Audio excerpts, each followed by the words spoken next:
জাতিসংঘ আজকে তারা মানুষের যখন বিশ্বের কোন প্রান্তে সামান্য অমুসলিমদের অধিকার খর্ব হয়, জাতিসংঘ পুরো বিশ্ব নাড়িয়ে তোলে।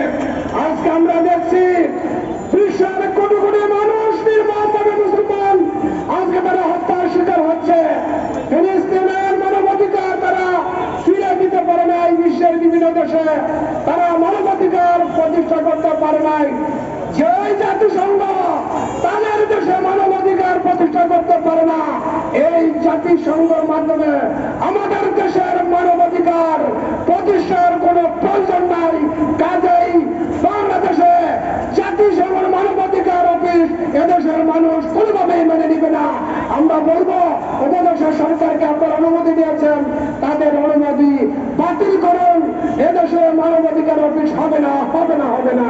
এই বলে আমার বক্তব্য শেষ করছি। আল্লাহ হাফেজ।